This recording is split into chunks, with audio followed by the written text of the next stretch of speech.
Pratik, welcome to Power Athlete Radio. Our mutual friend, Brett Bartholomew, introduced us and connected us, and I understand you two were fraternity brothers. So if you got any dirt, we'll save that for the end. But welcome to Power Athlete Radio. Where'd you guys go to college? Where'd you guys go to school?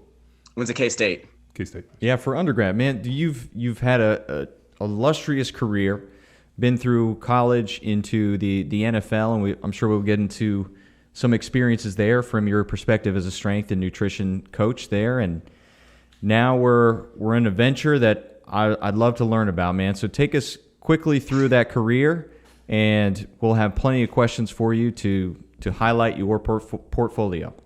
Yeah, so I did my undergrad at K-State in dietetics and knew that I wanted to do something sports related, whether it was just working in a gym, personal training, doing nutrition, or working at a training center.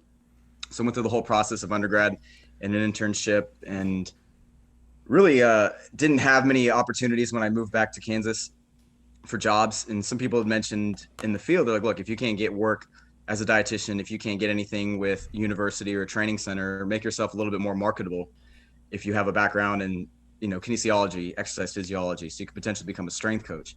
So I thought, that's good information. So I went back to Kansas State, got a master's in kin, did some research, did some coaching. That's where I first started to learn about coaching and how this all blends together. Like it's not just nutrition, it's not just exercise, it's everything that each individual person is going through. I also had the opportunity to work with the men's basketball team there for a couple of years, learning about what is life really like for an athlete. Obviously they think nutrition is important, but not everybody's compliant. I mean, even to this day, most athletes at every level are very non-compliant, and there's a variety of reasons for it.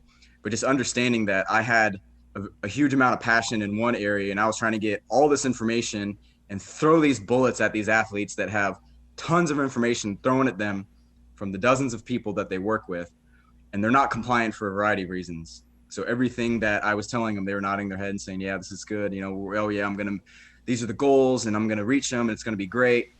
Whether it's weight gain, weight loss, improve energy, sleep, whatever. And then they just go mess it up the second they leave the facility. And then you come back in the next day, kind of like, hey, how are you doing? How did X, Y, and Z go? Like, oh man. And then, things happen. Life happens, school happens. So that was a good eye-opening experience for me to understand, like, look, I think nutrition is life and death, but these kids, they don't care about it. Why is that? Is it is it education? Is it just naive? Is it the curse of the gifted, where regardless if they eat ho-hos and Twinkies or like a nutrient dense diet, they're still going to play at the highest level? Yeah, I think it's all of it. It's just based on where that person is and how much they value it. And what kind of communication style do you bring to the table? Like, how do they learn, and how do you figure out what's important to them and make what they're trying to achieve and what you're trying to help them do, which can be a big piece of helping them achieve that, a part of their daily routine in life. So if you give them this long list of things to do, and it doesn't fall into what they're habitually have done over the past year, 3 years, 10 years to get them to this point, it's going to be a hard sell for them to completely change their behaviors and their habits if it doesn't align with what's easy for them and what they feel like they can actually do. So a lot of it has to come internally from them. You see it all the time, strength coaches, dietitians, everywhere across the country at every level. They know the importance of it, but you still have the same mistakes that are made, high school, college, pro, like the most basic of mistakes, nobody's hammering down, because sometimes we just don't work backwards to figure out how can we just meet these guys at this specific level. So sometimes, these guys, I worked with a handful of college athletes that, over the course of training blocks, they would put on muscle and they would lose body fat and they would feel better. And I know these guys are eating pizza, ice cream, they're drinking 3 to 4 nights a week.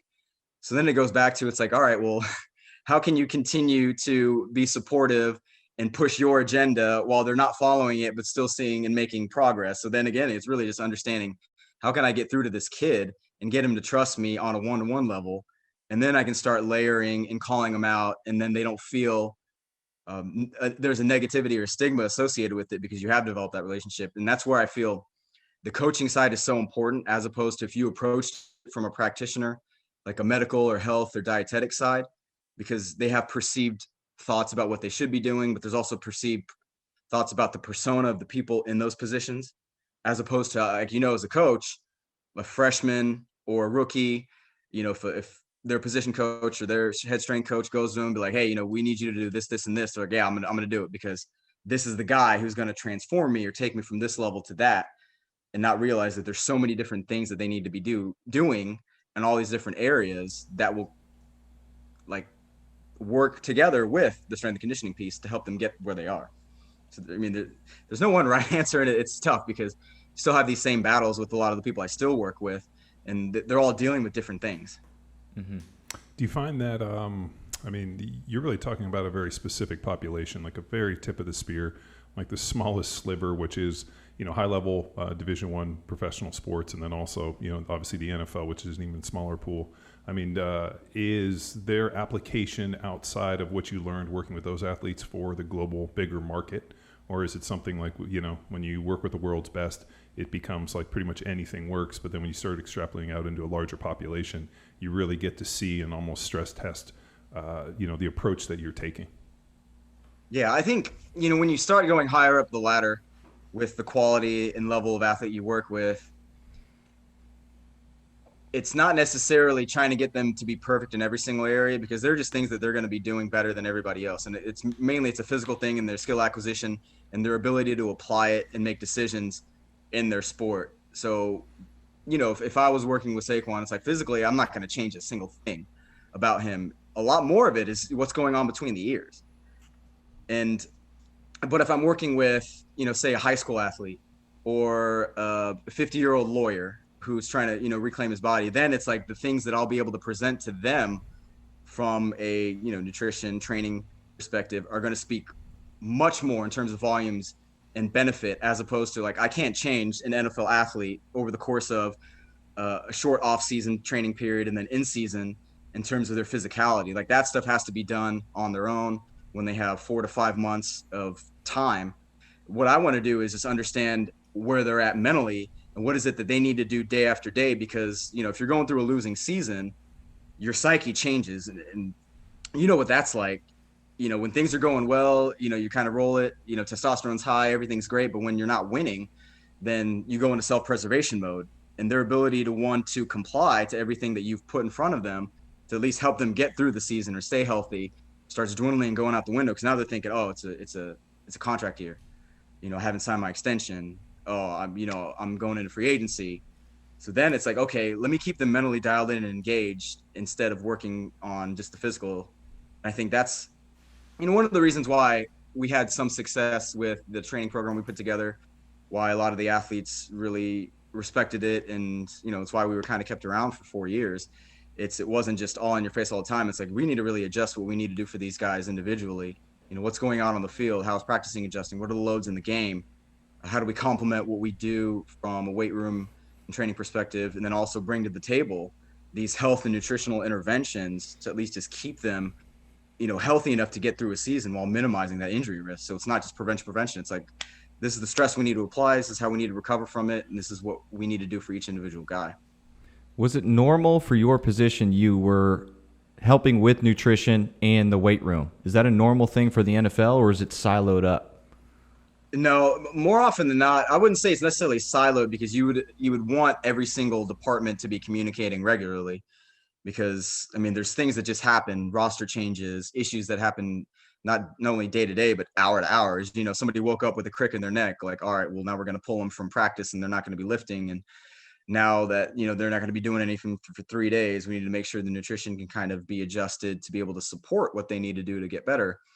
But I think there are more of these roles coming about, and a lot of people have had multiple roles, so to speak, going back years ago, where you didn't have a full performance department. So your main person could have been your trainer, was also helping out, in the weight room, but also the only person available to do diet consultations and kind of do some type of assessments there. But now you have these performance departments that are getting bigger and bigger, which again, it's good and bad. There's no one right way to do it or wrong way to do it. I think if you have the major boxes checked in terms of, do we have somebody who's writing programming? Do we have, somebody who's able to assist with return to play? Do we have somebody who's monitoring data? Do we have somebody overseeing nutrition, hydration, sleep, this and that? And then you have the whole medical component, and is everybody talking? So it's not, 11 to 20 people. It's like, do we have a small group of people that are very good at what they do, but also know about the backgrounds of the other specialties. Because if one person's talking about, what's going on in the weight room, and you have somebody in nutrition who has no clue what the eccentric portion of a movement is and why, that's important to know during off-season training because it causes that much more muscle damage, then it's like, well, how can you complement and provide the appropriate nutrition before training, after training, to take care of the adaptations that you're looking for if you don't even know what's going on? So being in the weight room is really important for two reasons. One, I knew exactly what the guys were doing. Like, they would see me every day. You could have those informal discussions because we just didn't have enough time with them to sit down and like, hey, we're going to do an hour-long assessment. Like, they don't want to do that. They want to get out the door the second their obligations are done. So I could see them there and know exactly, like, well, I know what the workouts are. Obviously, I'm coaching a position group or a couple in the weight room and on the field. I know what the loads are. I know what's coming up. So what we provide to them as a team and then individually is as tailored as possible. Now, when you get 75 to 90 guys in the building, all hell breaks loose. And those plans you put in place kind of get thrown out the window if, a quarter of them are hungover coming in and a quarter of them slept 4 hours or less and, things of that nature. But then you just have to kind of be on your toes and adjust. But then you did coach in New York City. I'm just saying, those guys in like New York, oh my God. I used to, when I played for the Eagles, I used to go up every Monday night and hang out with some of the Giants, like Jeremy Shockey and those guys, and a bunch of the Yankees. And I used to go out with those cats on every Monday night. And dude, those guys, I can't imagine playing in a place like New York. Like, so many distractions, like compared to Green Bay. I mean, like, dude, I can't even imagine. Let's boil down the approach a little bit. So, like, if a guy comes in, I mean, are you talking about macros, or is that like, total caloric load? Or are you just being like, hey, I need you to get like a fistful of meat on this side and kind of like balancing it that way? For me, we had a team dietitian everywhere I went, and I remember sitting and talking with them, and where they were, where I was a bridge too far. I just remember being like, you're recommending that I eat a bunch of whole grains, and I tested positive for gluten intolerance, so that doesn't work for me. Like, this what works for me. So, like, my rookie year in the NFL, I worked with Mauro De Pasquale, and Mauro did all my diet stuff, and I followed an anabolic, kind of a metabolic diet, and did great. And then all of a sudden I'm talking to the nutritionist. She's like, well, where are you going to get all your vitamins and minerals if you're not eating any grains? And I was like, you're the wrong person. I'm good. I'll just steer over here. And so I think, like, those tailored approaches, and I think guys are way more sophisticated now, but like getting blood work done, figuring out where you're, micronutrient deficient, and more importantly, getting some food allergy testing was huge for me. And I did that. I still do that. I've done that for the last 20 years of my life. And being able to dial it in that way and have that information accessible. When I presented that to these guys, they were like, my head was going to pop off. They're like, why are you doing that information? I'm like, well, if I eat this, my stomach gets bloated and I got to go to the bathroom immediately. So, but yet every time I get on the plane, you pump us full of pizzas and a bunch of subs and stuff. So I think things have probably progressed a little bit farther in the last couple of years, or it just feels like it has. So I'm just wondering, like, what's the approach that you take with the athletes? Yeah, it definitely has gotten a lot better. And, the tough thing too is, just like with strength and conditioning, when you go through your schooling, you don't go to become a strength coach. You go to get a degree in Kin or ex-phys.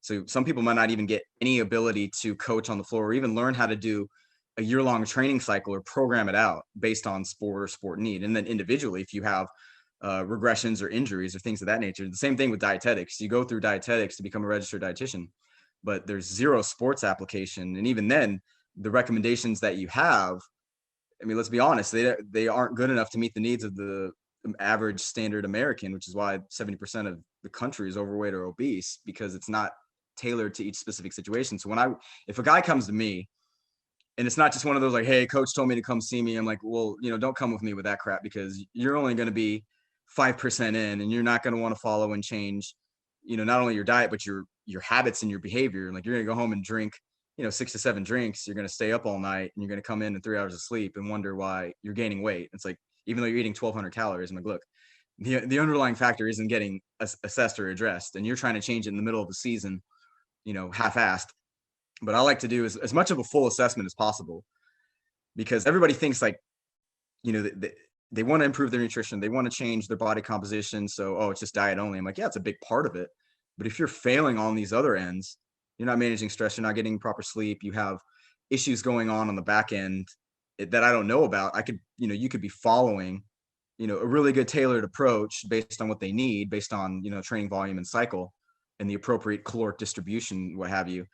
But a lot of people aren't getting the results, and there's a variety of reasons for it. So doing a full assessment, you know, at least me getting into their shoes, like this is exactly what they're going through. Like this is their schedule. We know what it is because they come into the building. What are you doing outside of it? Like what exactly is going on? Like these guys have families, they have kids, wives, now everybody's got a brand, they have social media appearances, they're taking them out into the city. They're exposed to all this different stuff. They're up till, midnight, 2 a.m.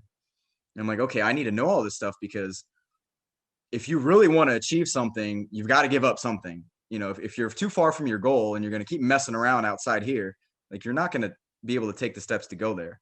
So as you mentioned, like, assessment includes everything, including diet history. It's how they manage stress. What are they going through? Like psychologically, like what are you dealing with? Like, what is your sleep like? Are you assessing it or wearing a wearable? Do you have any idea what's going on? What type of environmental things do you deal with? Like what's quality of water? What's the air at home? How much light exposure are you getting? Because all these things play a role with just overall health. And it's not just fixing one area. It's like, we got to try to look at all these different areas.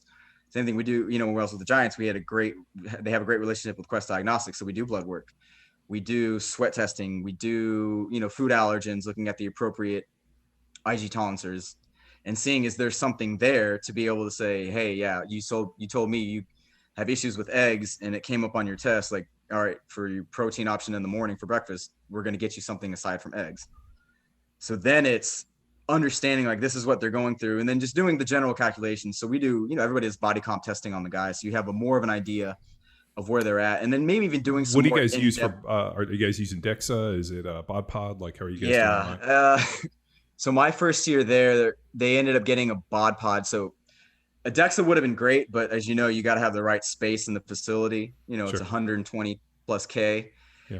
And each state has different licensure laws on who can use an X-ray machine.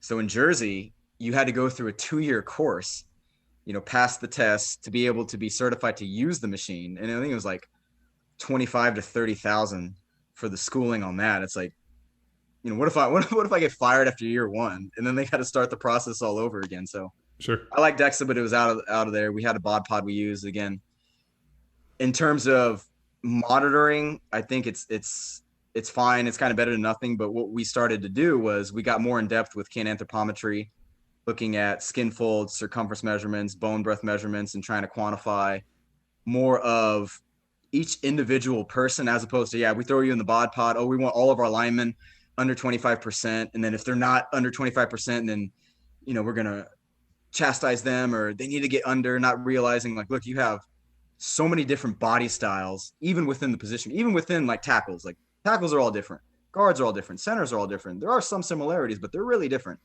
And these guys have different, skeletal mass sizes, which is ultimately the biggest determinant with how much muscle mass you can put on your body. So not every 6'5" guy is going to be 320 pounds and walk around like, hey, I'm comfortable at 320 pounds. That's why you have these tackles that can barely keep on 300 pounds. It's because, hey, they have a very small amount of bone mass compared to some of their, counterparts. And they've maxed out the amount of muscle mass that their frame can hide. Like, we can get them past 300, but it's all going to be fat. And then you look at them distributed wise. Do they have longer torsos? Do they have longer legs? Do they have longer femurs? Like, where is this going to get distributed? And is that advantageous for this guy to do so? So when you start looking a little bit deeper, you can make better decisions upon training, nutrition, instead of saying like, everybody got to look like, Jake Long or Nate Solder. These guys are just freaks of nature because they are different. Do you think that certain individuals have like I guess maybe a genetic ceiling for the amount of muscle that they can carry on their frame? Yeah, and this has been studied really extensively abroad. It's now slowly making its way into popular American sport. So what they've kind of found is they've measured everybody from, sprinters to gymnasts to rugby players to soccer players, everybody all over the globe. And what seems to be this sweet spot is, you can all these measures are all indirect measures. So the only way you can really figure out muscle mass bone is slice somebody open as a cadaver. Sure. But for the most part, if you can calculate and estimate skeletal mass, then there's an upper ratio of, depending on ethnicity. For Caucasians, it's about 5.0, 5 to 1 muscle to bone. For, your African Americans, for your, I guess, biracial type people, it's upwards of 5.5 to 1. Now, if you're juicing and if you're, geared up and you're, pro bodybuilder IFBB, then you're going to be able to shoot through that ceiling for a reason. But again, I've been measuring guys for the past 3 years. And when I do the measures as opposed to other people, it still holds true. Like, you have this range, and generally you might get some outliers, but it still holds true. Like, very rarely we won't see guys over that 5.5, because they might have bigger skeleton frame sizes. They might have more muscle mass, but when you get down to that ratio, it kind of still holds true, because without the use of performance enhancing drugs, it's harder to get above that threshold. Interesting. So with I remember when we got the bod pod, Texas Herd Tell Me story, we put everybody in, and we actually created an award for the guy that had the highest percentage of body fat. We took a potato head and put it in a little box, and I think, like, I want to say it was like probably like 29% was the highest, and then I was the lowest. I was 8, so I was the only dude over 300 pounds they'd ever tested under 10% body fat. So I was 308 pounds, and I think it was 282 pounds of lean muscle, which fucking blew the top off of all their tests. So at that point, I was the only dude over 300, and a white dude too on top of it, which they fucking blew their minds. But also, which I think is awesome. Yeah, I dieted like a motherfucker for it.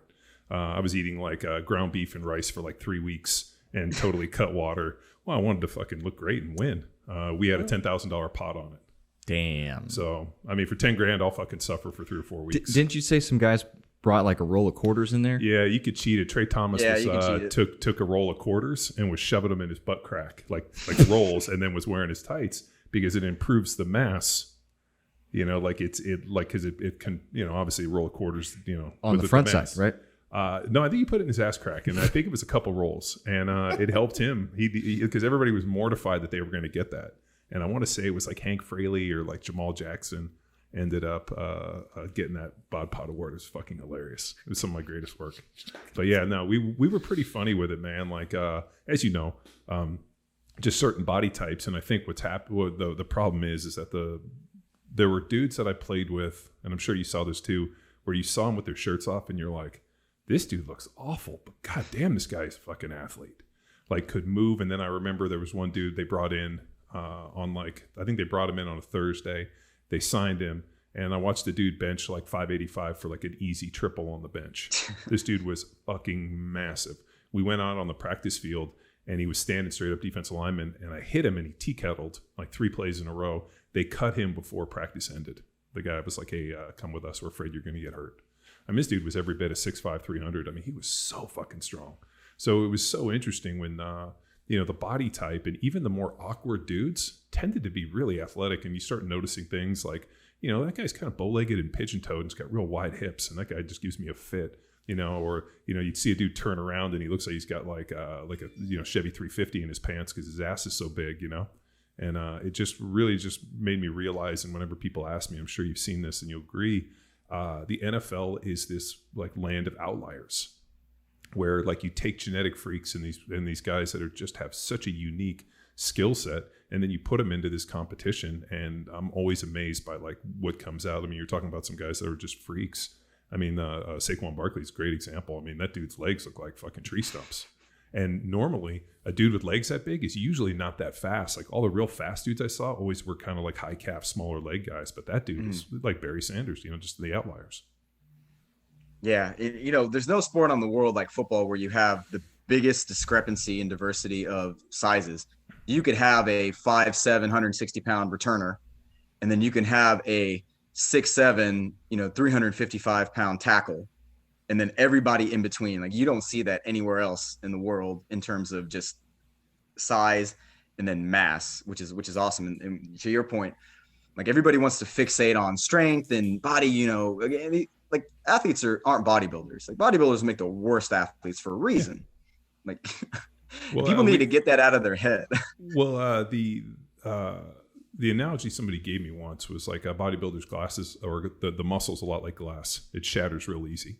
And unfortunately, it almost seemed like the more bodybuilder-esque that guys were, the shittier they tended to be. So, I mean, I was never like, if a dude came out and had like a huge chest and huge quads, I wasn't necessarily very nervous of that guy. It was the dude that you kind of like walk like waddling up and you're like, oh shit, dude, this guy like looks awkward and weird and like just has like a whole bunch of like, real long arms, kind of shorter legs. So it's like the strange anthropometrical ratios. Those are always the guys where you're like, holy shit, this guy's going to give me a fit. So yeah. It's just with this many outliers. And I think like this is the part that would bang me in the head repeatedly for being a strength and performance coach in the NFL, is you have these guys that have like, everybody's bought into a different level in terms of the training and the nutrition and all the intangibles. But the thing that's universal is that, guys can play, or if they couldn't, they weren't there. So they're actually succeeding in spite of all the other things. And it's not until they get in the job for a couple years and maybe they get injured or they start feeling the pressure a little bit, that they all of a sudden come over to your side and they're like, and I'm sure you run into that guys in their third or fourth year, like, hey man, how do I stay here longer? What can I do? I got injured. I didn't recover like I used to. Is there a way to kind of get an intervention earlier, or do guys have to go through that, like those trials and tribulations before they kind of come over to your side of the house and are like, dude, help me? I think a lot of it has to do with, it starts organizationally with how much support are they providing the players and how much is that communicated to the players. Because you might have a specific team where, a rookie comes in or a new free agent spends 2 weeks with the team, goes through, practice, goes to meetings in and out, and doesn't realize like, oh, we've got a sports psych on staff. We have a sleep, doctor on staff. We have a dietitian on staff. So sometimes it's a lot of places are like, hey, we're just going to check these boxes because the NFLPA mandates that you provide these resources. Some of it could just be like, look, we know that it is important, but teams are still winning in spite of guys doing what they should be doing. As some of these guys could just be running on 3 hours of sleep, can be hungover, drugged up, whatever, and just go out there and ball because they just mentally, they can get dialed in when they need to. They know exactly what they need to do, and they're just physically and skillfully superior than who they're going up against. So, over the course of 60 minutes, you can win your one-on-one matchup and just dominate somebody while not doing everything right on the back end. But I think, organizationally, that's important, and not to say you have to be in their face every single day. It's like, hey, somebody's going to be here, be able to answer questions. They'll come up to you if there are any concerns or they want to bring something to your attention. Part of it could just be that, nowadays the college levels are investing so much money in their facilities. And it's even more so like you have access to more at the college level than you do at pro, because every pro team is going to be different with how much they want to provide their players. Are they providing with good quality meals, or is it kind of just the bare essentials and the bare bones, and you have a very small performance staff? But college, these Power 5 schools are just massive. So they're exposed to it a little earlier. The tough thing is you're dealing with 110 plus guys that are there for the entire year, that have jam-packed schedules, that are trying to fit in lifts with practice and meetings and tutor and exams, and they got to study. Now with the NIL, now they're probably worried about, appearances and all this other stuff. So trying to get them to do what they should be doing, or the proper assessments, is, I can't imagine what it's like to be on a performance staff now, over the course of the next 3 to 5 years is going to be very interesting. Yeah. What do you think about that with the college? It's, we did a podcast on it, and I have my opinions, but thinking about like, in terms of like maybe preparing those kids for the professional life, I don't know, man. I go back and forth. Like, is it better to expose them to this stuff early on so they're more sophisticated by the time they get to the NFL? They've already built brands. They've already understand all that stuff. Or is it better to just kind of like, keep them almost in the dark a little bit, let them just focus on their school and their sport? Because, playing football in college and then also just trying to get a degree from Berkeley was like a full-time job. Just to compete in that arena. I can't imagine adding up all this other information. Social media and like, this, and trying to sell yourself and create this brand. Like, it just feels overwhelming. And I don't know if, I feel thankful that it wasn't even an opportunity, because like an idiot kid, I would have probably been like, oh yeah, it sounds great. But it just feels overwhelming. And I wonder, you see it in the NFL. all of a sudden here's your full-time job and you're just trying to manage all this stuff. Add school on top of that, and football, which isn't necessarily a full-time job. So I'm wondering if it's those kids are going to get an advantage, or it's just too much like noise for those kids. I could see it, going both ways. It's not like I want to take a hard stance and say, oh, this is the worst thing to ever happen to them. If they're responsible and can handle and manage their time, and a lot of schools they're hiring people to oversee this. So, in terms of people getting jobs, great. If you're the person who's going to be in charge of brand management and helping each one of the kids kind of navigate this and providing the financial information for them to become secure, because now they have the opportunity to become financially independent before they turn 21. What was it? Saban said the Bama quarterback deals are now going into 7 figures, which he hasn't even played a snap yet. Good for him. Happy for him. Great. Let it, cloud your judgment and think you're too big. Like, you still have to produce and play. And the expectation is they need to get to the playoff and win a championship. Sure. So in my mind, it's like, look, if you don't have a very solid program, a coach who's been well established, who's developed, quote unquote, that word everybody loves, culture, and the accountability isn't there, what's to say your highest profiling players who might not agree with a coach or a staff or school or whatever, who's making $3 million this year, which is insane to me. Good for them. Well, I don't want to practice today. Okay. And now, before it was, you punish them with workouts, or you make them stay up, or you do X, Y, and Z. Then it's like, well, what is it that they covet most? Playing time. Well, they're making millions of dollars and they haven't even played a snap. So what the fuck do they care? So I think that for some of these kids that go to these mid-level Power 5 programs that, you have to take these kids on because you need, you got to have your stand-up guys, you got to have your shitheads, you got to have your ballers. Now it's like, what happens when you get put in that situation where the kid just doesn't want to do what you tell him to do, and now you can't punish him because his moneymaker isn't you, it's him. It's like the NFL, like these, the deal. I mean, I thank God I never had this conversation, but I've heard coaches have this conversation with other guys, like, grow the fuck up. You're a professional. This is your job. And I heard that on numerous occasions. Bill Belichick was great. Like, this is what we pay you to do. We're not paying you for any of this other bullshit. Do your fucking jobs. And I think now, in college, they coddle these kids. I mean, like, hey, we always used to joke that they'd be like, school is number 1, football is number 2, kind of deal. And like, now they have a situation. I don't know if it's better or worse. I don't know if I'd want that, where the coaches be like, this is your fucking job. You're getting paid to do this, to go out and win games. I don't give a fuck about any of this other stuff. Go out and do your job. So, I mean, if anything, they're like, hey, because I bet you a lot of these contracts these kids are getting are contingent upon playing time and how much you're in front of the, from the TV. And it's like, you screw up, I'm just going to bench you and you're going to sit and you're not going to make $1 of that. I wouldn't give these kids a guaranteed contract in any way. Mm-hmm. I'd be like, hey, I'll pay you X amount of dollars per game based upon how much exposure you get on that game.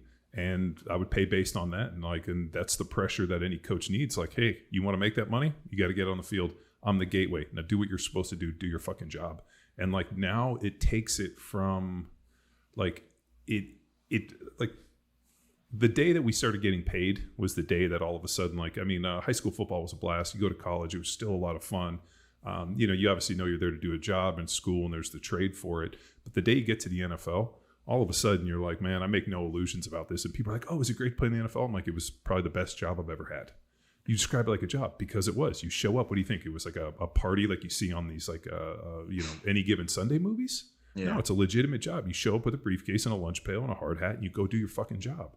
And I'm kind of bummed for these kids a little bit that they don't really, like, that age of innocence is gone, that 18 to 22 years old where you can fuck up and do some stuff and like, not be under the microscope. Now with like social media and all this other stuff and them putting this in, man, like these kids are in that spotlight from 18 years old on and the pressures are there. And I don't know if or maybe they are old enough to deal with it. Look at, NBA basketball. So I don't know. I flip flop on this thing all the time. And I'm like, God, I'm sorry that they even have to make this decision. Yeah. I think the thing that, I experienced when I worked in college from, 2012 to 2017 or 2010 to 2017 was even back then, there was just such an arms race to do any and everything for the athletes because their days are scheduled out. You tell them when to wake up, what to eat, how to recover, how to lift, when to go to school, what to study. Some of these places are probably doing the homework for them, whatever. You know how it goes. No, I went to Berkeley. That shit did not fly. I had to legitimately do all my own shit. Yeah. But that was a long time ago. Yeah. But maybe it's different now. yeah. But now they just don't learn any autonomy. Like they don't develop the skills that they need to be able to be successful at the next level, because so much has already been done for them. So some of these kids are smart enough to figure it out, or they're just uber talented that they might have a couple bad years and they'll be able to just make headway if they're smart enough to realize, like, yeah, when I get to the NFL, the game isn't faster. It's just so much more mental and harder. The guys aren't super strong because you don't continue to gain strength. And when you leave college, go to the NFL, you actually regress because you don't have a full year-long training program put in place, and you playing more games, and the games are more intense. Mm-hmm. And the mental toll starts adding up on top of, multiple injuries now over the course of more years playing football, to where what we see with these kids is they just don't know how to adapt. They don't know how to think.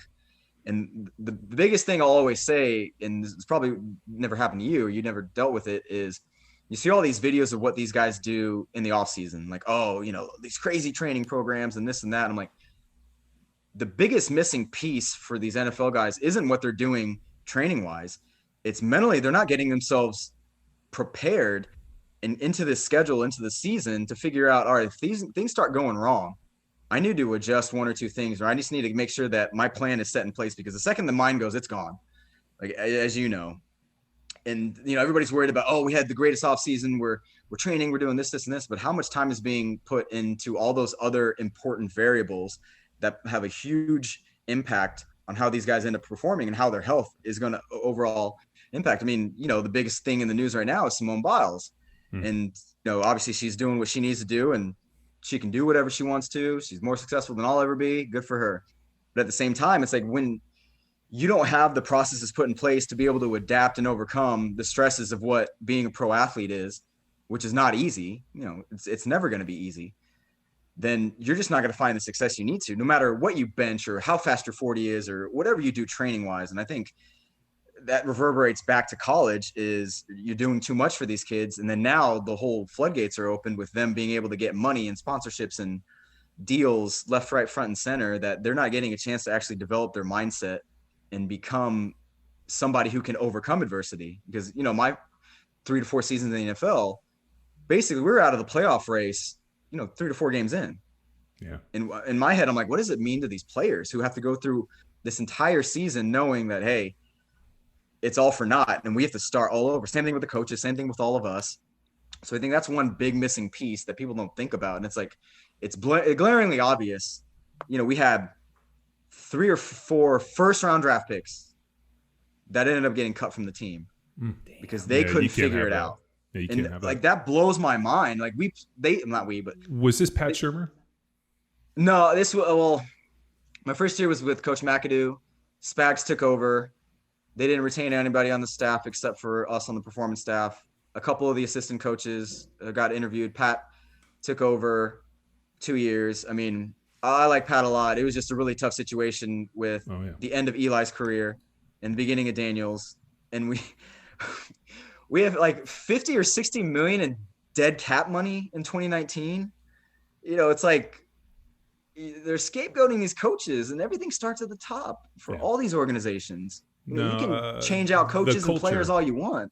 Yeah, the culture starts with the ownership and how they treat players and how they spend, and more importantly, like all of that permeates.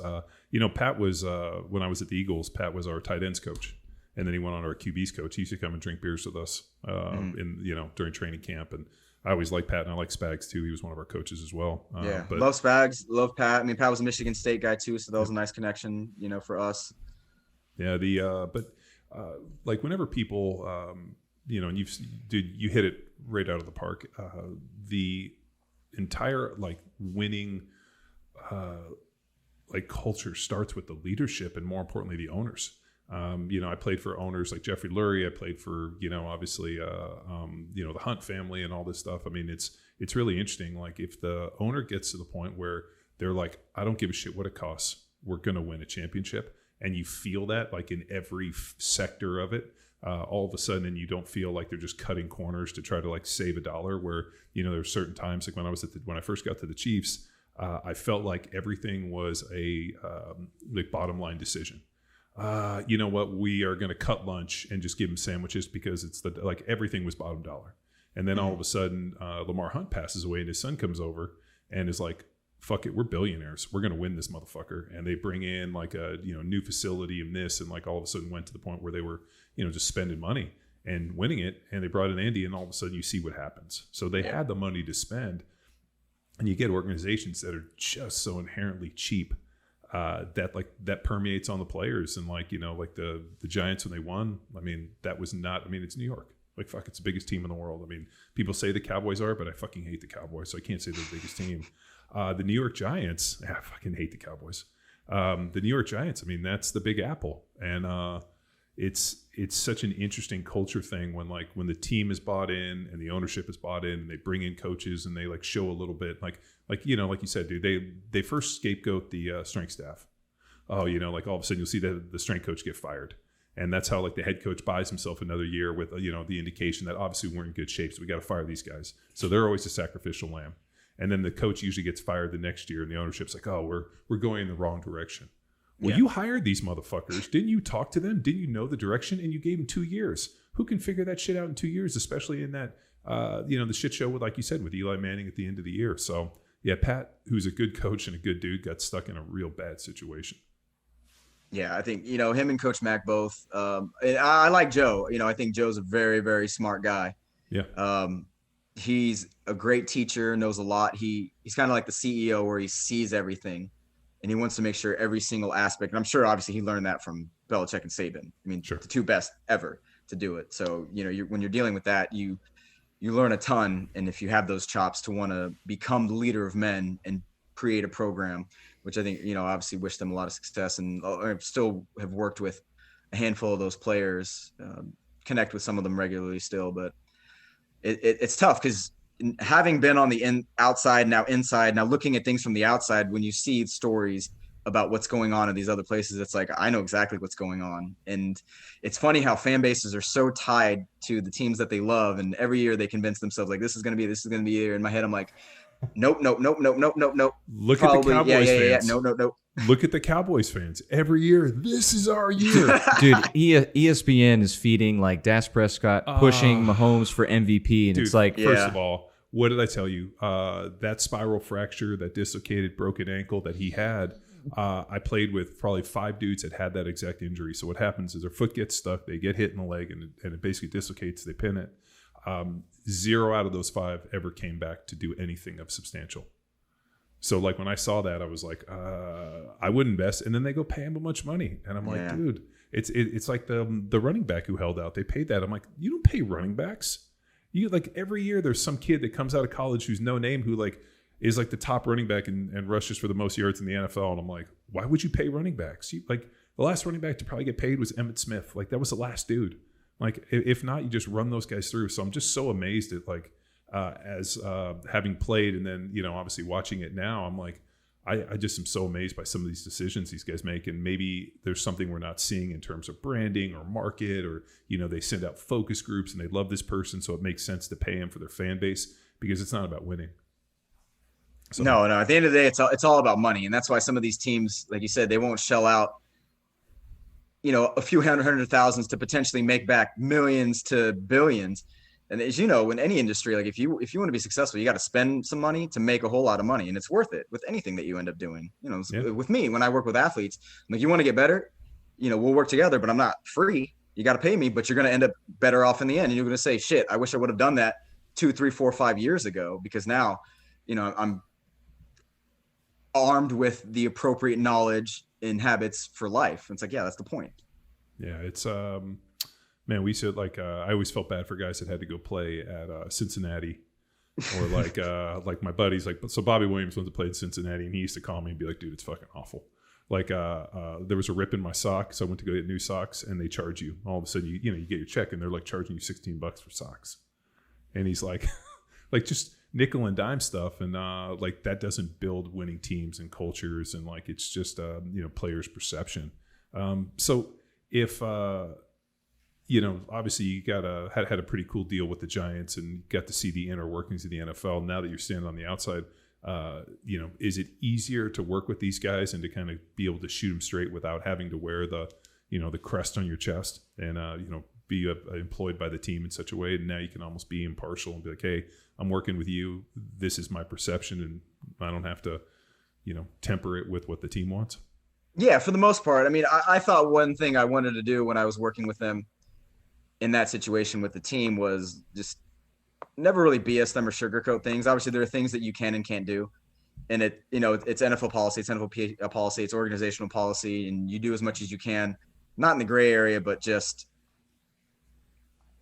try to manage the biggest rocks first. But now I think the benefit of it is I know exactly what they're going through. So you have a lot of people that work with NFL athletes in the off season, but how many of them actually been through seasons, losing seasons, and know what the shittiest of the shit feels like and all the mental associations with it, how everybody acts, all the chit chatter coming from the players, from the coaches, from the administration, from, upper management and the owners.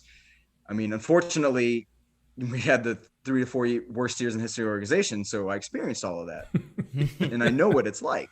Yeah. Like walking around, like I remember this is so weird, but like you would lose a game and like all of these coaches, and I used to joke that I never want to be in a foxhole with any of these motherfuckers. Like they would lose a game and all of a sudden you walking down the hall and they'd be like looking down and didn't want to talk to you. Like all of a sudden, like it was amazing, the staff, and like how a win and a loss can change the entire like aura of a building. All of a sudden you win and everybody's high-fiving and excited. And I'm like, nobody's going to go undefeated. Like, I mean, they're one team in history. The 72 Dolphins went undefeated, yeah. Right? I mean, so one team in history, everybody's going to lose a game. And you guys act like, dude, you went through actually like multiple games in a row being lost. Like you lose 2 or 3 games and all of a sudden you're like, the parking lot's locked and you got to park outside and walk in. I mean, like just crazy shit where we're like, holy shit, we lost the game. We can't park in our own parking lot, which happened to us in the Chiefs facility. They just locked the fucking doors. Well, you should have won, John. Yeah, they're like, oh, if you would have won, we'll let you park closer and you won't have to walk a quarter mile to the facility through a fucking multiple gates. Like Keystone Cops bullshit. You're like, what am I in Super Troopers? And that's the hilarious part of the NFL that like these guys, not necessarily the players, but the staffs like live and die. I can't imagine just the people talking out the side of your mouth, the depression, and just being around that with that many losses. Holy shit. And it's tough because when you think about it, I mean, winning is, as you mentioned, everybody is happy. I mean, because there is a strong association with increased dopamine, increased testosterone. And when you're on a winning streak, like you play better because physiologically and mentally, like that's what's connected and that's what's happening. So when you lose, you get the opposite. And this has been studied. Like, can you imagine what it does to somebody's manhood, players and coaches, when you're just losing, and you can't right the ship? And it just continues to happen. You don't have the same work outputs or power outputs. You have detrimental to physical performance. Mental performance isn't there. And you've got to figure out something to kind of right the ship. So everybody's like, oh, we got to practice harder. We got to drive them into the ground. So now you throw another stress on top of that with the inability to recover. It's like, shit, who has the right answer to right this ship? Because again, if you're not winning your division, you don't have a wild card shot, then you could still win 7, 8, 9 games and not make it to the playoffs. Mm-hmm. Yeah, no, it's a hell of a deal. So then how do you manage that stuff? I mean, like when you win, everybody's right. That was like the thing I noticed. I'm like, like when we win the game, that was the best call. If you lose, that exact same call is the worst call. So I wonder in terms of like the health and performance staff, with that situation, is the head coach down asking like, are these guys getting meal delivery? And that was another question I asked. Are dudes getting like meal delivery? Like, are you working with, was the team have somebody set up that was like doing like custom meals for these guys? Or are you just kind of hoping that hey, this is what I want you to eat, and then we're just relying on them to make it happen? So, yeah, luckily now most places have their own food service outlet. Whether it's you hire your staff, you have a head chef or your food service director who oversees everything and you crank out the meals, or you work with a third-party company to come in and provide the meals. So with the Giants, we worked with Flick. They have about 6 to 8 NFL accounts and they did a phenomenal job. So they were already put in place when I got there. They had been there for, a handful of years, and that staff was phenomenal. Like, from the players that I worked with that had bounced around to a handful of different teams, when they got there, they're like, oh my God, the food is better than any other place. And it wasn't because we were spending 2 to 3 times as much. It's about $1 million to $2 million per year because the Giants fed everybody. So that was an organizational thing. One of the benefits of being a part of one of the blue blood organizations that started the NFL was, Mr. Mayer and his family take care of the entire staff. So everybody gets, access to breakfast type things. Players get full complement. Same thing with the coaches. And then there's a lunch for everybody as well. So the quality of food was there because the chefs we have put in place were just great. And so for me, it's just working on tailoring the menus based on what does training though look like? What is this time of year? What is temperature? What is, X, Y, and Z we can provide to these guys to help facilitate just making sure that they're getting what they need to be ready for training, but also recovering adequately. And then what we would do is we would pull guys off to the side if it was brought to our attention, or they came to us to say, hey, I need you to just kind of, based on what the menu is like for every day, every week, this is what I'm trying to achieve. Instead of me going through the line and, because all the food's good, so they're going to overeat if nobody kind of keeps them in check. It's like, this is what I'm trying to do, or these are my requirements because now I'm vegan, or hey, I have these allergies, like I can't eat X, Y, and Z, otherwise, like you said, I'm getting distended, I'm bloated, and I'm going to the toilet. It's like, all right, what we do is, we kind of calculate it out. These guys are on this plan, these guys are on this plan. We'll put their food aside, so when they just walk right up, grab it, they don't have to think about it. So it definitely has gotten better in that regard.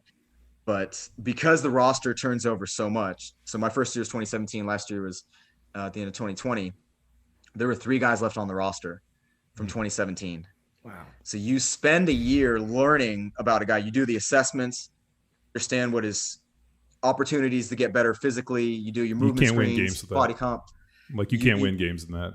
There's no way. Yeah, you can't win games with that. So you learn everything about him, what he likes, what he doesn't like. You build that rapport. You know what the communication style is. The trust is built because they like you. So if they like you, they're going to trust you. They like the program. They like what you offer them. Boom. Injury, cut. Start all over from square one with the new guy.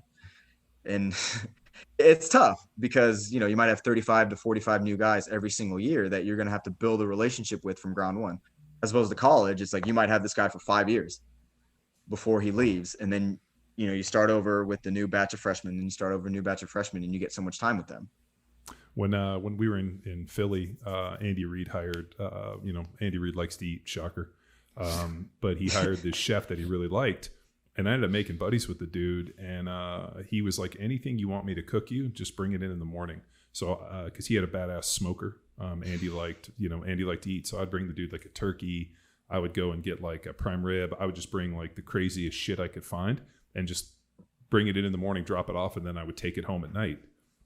And this dude made me like the most epic things. He would make me like Thanksgiving, like a feast at least once a week. I'd bring him like a 12, 14 pound turkey. He'd make it, and like I'd bring it home, and I always had dope food with that alone. And people ask me like, what are you doing? I'm like, the guy said he'd cook for me. And he was like, dude, I make the meals, but he goes, it's no big deal to throw extra stuff in. And man, that guy, like I was more than happy at Christmas. I gave that dude a huge tip, like a Christmas gift. But I mean, that was a pretty nice deal. And I remember getting into like the meal service thing, and they would like send us huge boxes in the mail, and then you kind of put them in your, in the plastic things. But man, nothing was as good as that guy cooking all that stuff. I still think about that. If I could have one wish, it's not a nicer car, a bigger house, or anything else. It would be like somebody, like when I opened the fridge, there was magic food in there. Oh, I thought you were going to say a person in there. Well, a person in there who you open it up and just hands you just like the most amazing stuff, and you're like, the macros already counted. It's just like, eat it. Like that would be my definition of success. Like people are like, oh, like what's the one thing you knew you were successful? When there was a dude in my refrigerator who just handed me all the meals. That would be the best. Yeah. I mean, one less thing to have to worry about and think about. I mean, you think about how much time you spend, what should I eat? When am I going to cook it? What time am I going to eat it? I mean, we're obviously eating multiple times per day, depending on what kind of regimen you're on. I mean, it takes hours to figure all that stuff out. Yeah, no, I mean, just the shopping, like usually like Saturday morning, I'll go hit like Costco and buy all our stuff. And then we hit Whole Foods on the way back and like pick up all like, cause I got the kids, like all the fucking kid stuff that they like. And then it's like, Sunday I get up before I go work in the shop, and we like meal prep, and then on Wednesdays I cook again. So I try to like cook in like, you know, different batches. And man, it would just be so nice if like I'm like, oh, it's Tuesday, I've eaten, you know, cold chicken for my third day in a row, or you know, then I cook skirt steaks on Wednesday, and I'm like Friday I'm like still eating cold skirt steak, you know, or whatever it is. I cooked T-bones last night, but it's dude, that would be, as I look back as being a professional athlete, that would have been probably the greater marker of being a professional athlete, other than that, and a car deal. So I had a car deal with Mercedes, and they gave me a different Mercedes every month. That was the best. These are the cool perks. Now they got minivans, so you just missed out. Teak, let me jump on John's. He said his definition of success.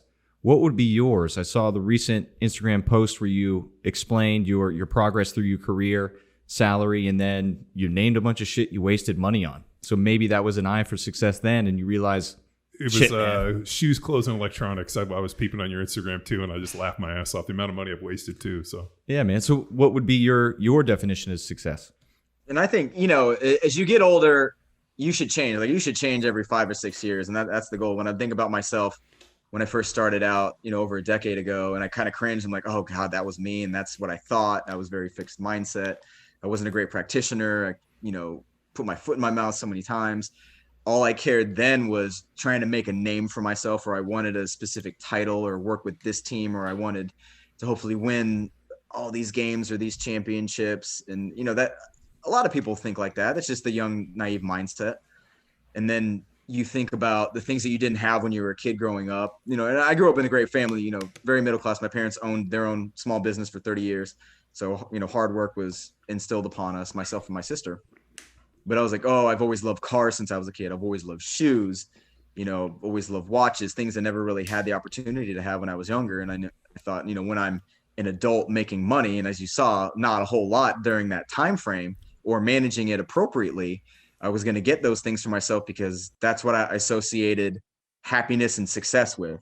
And again, a lot of people fall into that trap, and it's nothing that there's anything wrong with that. But I think the main thing for me now moving forward is I've had a very unique career, been able to experience unique things in this field of, you know, strength conditioning, sports, nutrition, and done things as an Indian male in sports, which, I mean, everybody's going to say you have certain demographics that are very rare in sports, but the God's honest truth is the most rare entity in sports is Indians, like hands down. You don't see any Indian athletes. Now you see a lot more females and a lot of diverse backgrounds, but which is great. So for me, being able to share what I've gone through to show, like, you know, these younger generations, because Indian people aren't super healthy. They stray away from sports and they go more into, as you know, medicine. They're all doctors and this and that, but there's probably, you know, thousands and thousands out there that could potentially do something different, maybe play their hand in sports, maybe get into coaching, something along those lines. But the culture doesn't push us in those directions, because parents don't want to see their kids fail, because it's very rare that it happens. So if it's not there, oh, they're destined for failure. So if it's a self-fulfilling prophecy, you can't go do that because you're going to fail. And then, oh, what are you going to do for a job if you're not a doctor or lawyer or engineer? What's your dream car? Like what would be the car that you'd be like, okay, that's my dream car. That's my definition. Like the car that, like, you walk into an NFL training camp and you see the dude pull up and you're like, fuck, that's the one I wanted. They're going to be multiple. I'd say because of aesthetic and what it did at the time, the first generation R8, the V8, V10 Plus, like the one that Robert Downey Jr. pulled up in when he was an Iron Man, the silver one, like it did a whole lot for the Audi brand. Like they were kind of, you know, midstream German, and then they came out with that and they're like, oh my God, this is what the NSX should have been and what a lot of other supercars should have been. I've always loved that. Now they're not even crazy expensive because of 13 years. I mean, you know, we fantasize about other things like GT2 RS Porsches or GT3 RSs, you know, any Ferrari that they have in their new line, or like McLaren, the 765 LT, or the Rimac, the new hypercar. It says 2,000 horsepower. It's $2 million. I mean, if anybody pulled up in that, they're like, that's like Brady status or something along those lines in terms of what cars yeah. are. Oh yeah, no, guys are.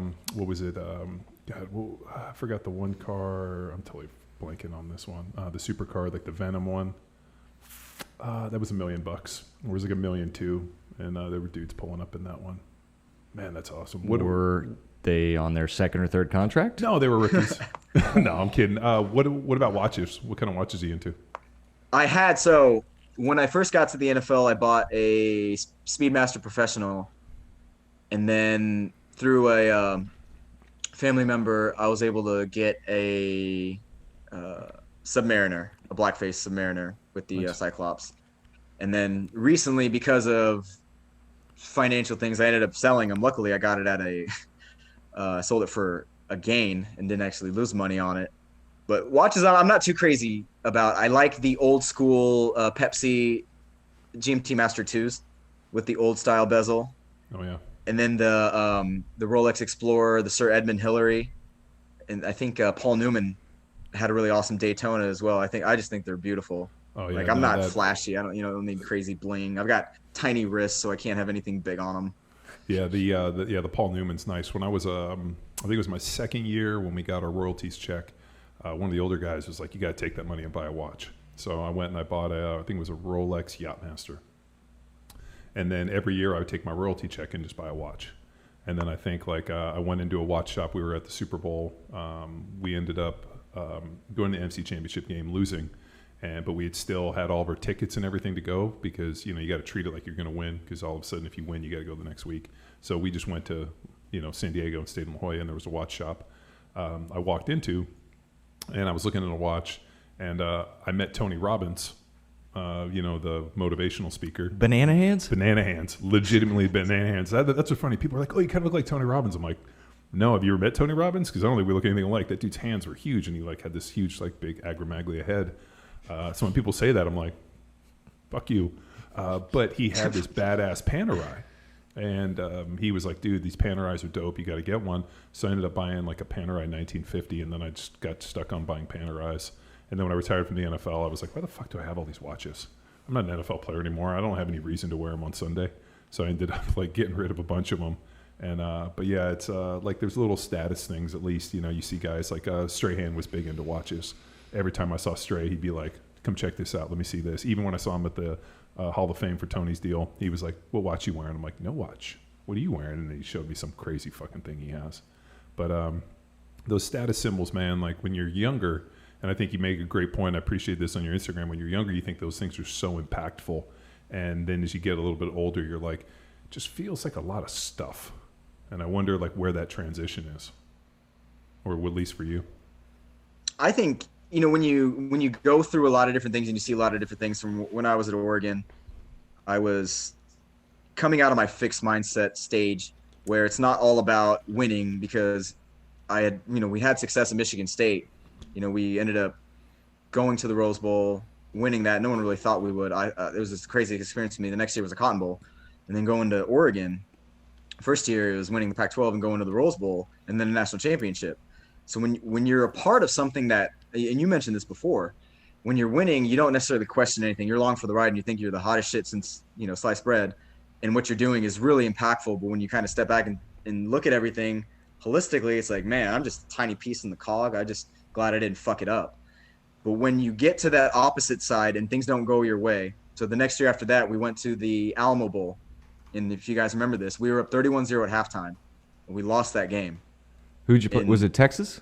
It was TCU. TCU, okay. It was triple overtime, the craziest thing. And I remember coming out of halftime, seeing their team and then seeing our team, and then starting the middle of the third quarter, we just couldn't sustain drives, and they were scoring. I'm like, we're not going to be able to stop them from scoring, and we might lose this game. And it's one of those slow train wrecks you kind of just watch and can't do anything about it. And lo and behold, that's exactly what happened going into the next year, where everything kind of just, fell off the rails. We ended up starting Justin Herbert as quarterback, and we all recognized early on in that previous summer, this kid is special. And lo and behold, rookie of the year, phenomenal kid. I hope he does really well. He's awesome. The team goes to a 3-9 and 4-8. The whole staff gets fired. And then you start seeing things and that was around the time where, Mike Sadler had passed away. Mylan Hicks, 2 players that I worked with at Michigan State, just, accidents and things that happened. And then, a couple Oregon players passed away. It starts putting perspective on, let me think about what I want to try to achieve in life and what's important. Is it wins, is it losses, or is it the impact I can make with the people that I'm around and I touch? Can I improve their lives? Can I make a difference to other people that I might not have a direct connection with? Because now in the social media generation, when you put something out there, you might not recognize it. But now if I want, I can have a tweet go viral and it can get 1 million views.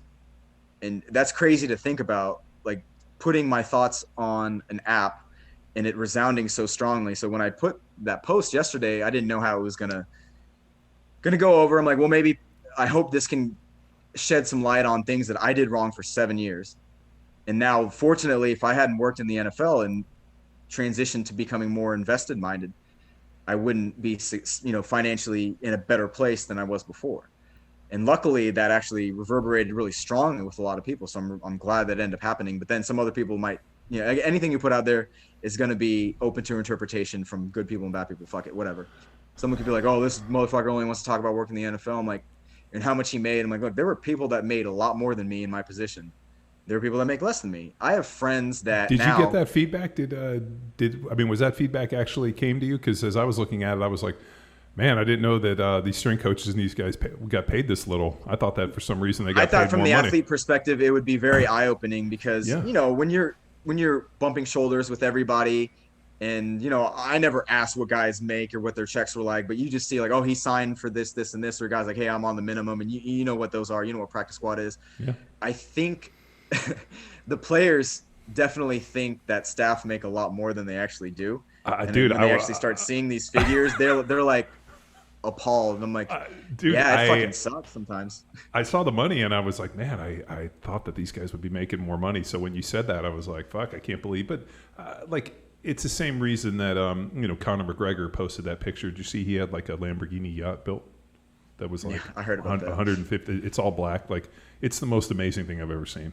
Like it would, like they were pulling it out on this like trailer. It looks like it's shaped like a black bullet. Like it's the fucking craziest looking yacht I've ever seen. Like if you saw that thing on the water, you'd think like Darth Vader's coming at you. And he like posted a picture, and like that's a level of dough that there's a few people will ever have a custom one-off built Lamborghini yacht that's like 100 feet long. I mean, it was incredible. But like the comments, I like there were 36,000 comments. I only clicked a few of them because I didn't want to waste all my time. But it was everything from like fuck to like you could be doing this, and Charles and I, who's our producer, we were talking about this the other day where like people were like attacking Bezos, like he could solve world hunger, but he chose to go to space, and I'm like, the guy's a billionaire. He can do whatever he wants. Think about how many people he employed with his space program. Think about how many people Amazon employs, and think about the jobs and the ancillary businesses, the second, third, fourth effect. And I'm like, and the guy's worked his ass off. If he wants to fucking shoot himself into space in a spaceship that looks like a big dick, which is hilarious because it's a similar shape for Dr. Evil for his space thing, which I think is the world's best troll. Like the fact that Jeff Bezos is like, looks good, make it look like a penis. Like is that what he did? He had to. So he had to. No, you look at it, for every guy that's seen it, it's exactly like that's a dick. Like from Dr. Evil in the Austin Powers when he shot up to try to put his moon base, it's the same shape, dude. Pull it up. Like I know, I've love seen it. the memes. I love it. I think it's like the world's best troll, and he's probably like, fuck all you people. It's gonna look like a dick. And you know what? He's earned it. He's busted his ass, and you can say whatever he wants. But it's like professional athletes. Same deal. They earn the money. They can do whatever they want with it. The problem, though, is if they don't learn any fiscal responsibility in that young age, all of a sudden 2 years later they're broke.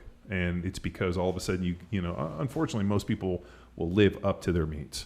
Like if you make $100,000, I'll spend $100,000 or I'll live on $100,000. If you make 10 million, all of a sudden now my life goes up 10 million. And it was a very rare player that I met that was like, hey, I'm just going to live at this level regardless of what I make, and don't even show me that stuff. So it's good that you figured that thing out a lot quicker, because unfortunately I think most NFL players, most professional athletes don't figure it out until about 2 years after retirement, when their financial guy calls them and goes, fuck, I can't send you any more dough. Yeah. And, I see these rookies, they sign on, first round guys, they get a decent amount of guaranteed money. But if you're not, a top 10 pick, it's like, all right, well, there is diminishing returns with the amount that you're going to end up getting if you get picked in the later of the latter of the first round, one guy came through and he had just this arsenal of jewelry. It was diamond necklace, 4 or 5 of them, fully studded diamond watch, bought a Lamborghini, 2 other cars, something for his mom. I'm like, dude, this is your first check. You gotta realize, like, if you don't have investments on the side, I think he bought a residence, like maybe a high-rise condo or something very expensive. I'm like, most of your money's gone, plus taxes. You don't even think about that. Plus, you're paying your agent and everybody else in your entourage, and you're taking care of them.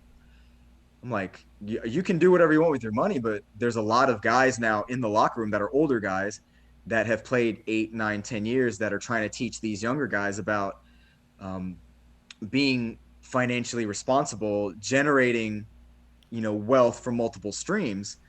Guys like there's Mike Thomas and Russell Shepard, who now has his own business in Houston, which is awesome. They're trying to advocate for these guys, but at the end of the day, like, kid's going to do what he wants to do with his money. Sure. And he's a grown man. He can do it. And maybe the NIL deal, with the college guys, owning and branding stuff, maybe it gives these guys an opportunity younger to be taught this lesson.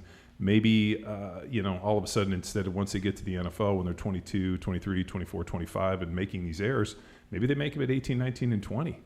Well, hopefully not at the cost of their professional opportunity. Well, like that's the hard part. Like, when's the right time to learn a lesson? Did you ever hear this one? No. Right now. Like, I don't want to learn a lesson. Like, if I need to learn the lesson today, don't teach it to me tomorrow. Like, learn the lesson that you need. Like, and like my dad used to say, like, what's the lesson you need to learn? I'm like, I don't know. He's like, the one that teaches you today. So I think a lot of this stuff, if this is a lesson that needs to be learned and the opportunity to teach him younger, then teach it to him today. The problem is I think there's no way when I was 18 years old I would be mentally able to handle that. But maybe social media, like this, like I actually just read about this, that because of social media, there's kind of like, I don't know, maybe kids are growing up not necessarily faster, but just exposed to so much more than we were. Mm-hmm. So maybe that piece of it, that, now these kids are going to be in this fight. They're going to be dealing with agents, branding, and all the other stuff that they, maybe, who knows? And hopefully their parents are switched on enough to help them shepherd them through this. But, for the most part, and having played in the NFL and that's really not going to be the case. So scary times, dude. It's scary, scary times. So what's on the horizon? So you're working with athletes, but like, what's the end goal? What's the bigger picture? What's the plan? Yeah, I think right now it's still in the developmental stages of finding that out. 36, and I think the good thing about learning from a lot of different people in a lot of different fields since I ended up leaving the NFL is, you don't have to have everything figured out. So it wasn't going to be this illustrious 40-year career with the same organization because of just what modern day sport is. And that's not necessarily what I wanted, because I was out of place for 3 or 4 years, did whatever I could, did unique things, tried to put my spin on it, leave it better than what I found it, and then get a chance to take on the next challenge and see, it's bigger responsibilities, bigger roles. And I was able to do that at 4 different spots, which was great. But now with a unique skill set of knowledge, I'd love to give back not only to the field, but try to fill in these gaps of what's not necessarily available to the younger group of athletes. So you have millions of middle school, high school athletes. They're at all different stages, all different places all over the country. And you have, coaches of varying levels that are working with them. Some have access to strength and conditioning, some don't. Most aren't really following anything nutritionally, but can benefit from just learning about how to take care of themselves from a credible source. Like, you have resources out there, but does it actually speak to exactly what they need at the level that they can understand it and get the parents and coaches involved? So there's something potential with that. So I'm working with a small group of local high school and middle school athletes, that have parents that are very wealthy and can actually help facilitate and support some of these projects. Another thing is just, again, creating an online network where there's plenty of strength and conditioning resources out there. So that's not necessarily the goal. It's integrating not only just nutrition, but these different things that I've been in charge of that connect all these roles together to explain, like, how can you integrate nutrition, stress management, and all these different resources as a practitioner with your athletes. So athletes being exposed to it, but also these different groups that might not be maximizing their abilities, but they have staff in place. So there's always ways to continue to put out information and resources to be able to touch on that. And then the whole, as you've experienced, the whole sports dietetics profession is very young with its implementation directly with team sports. And you can't learn to be an expert in this, quote unquote expert or knowledgeable, until you leave and you start working in these situations one-on-one. And you understand like every place is different. There's different levels of resources and buy-in, and you have to learn to speak the language of not only the players, but also everybody you work with. So these roles aren't very similar to what I was able to do. You have a very small handful of people that have full autonomy to really like, all right, I'm going to be in charge of all the blood biomarkers. I'm in charge of sleep assessment. I'm going to be in charge of putting together the recovery platform. I'm going to be in charge of, doing all the prehab stuff and warm-ups, and then coaching, and then taking care of all the individual nutrition needs based on everything that we have going around.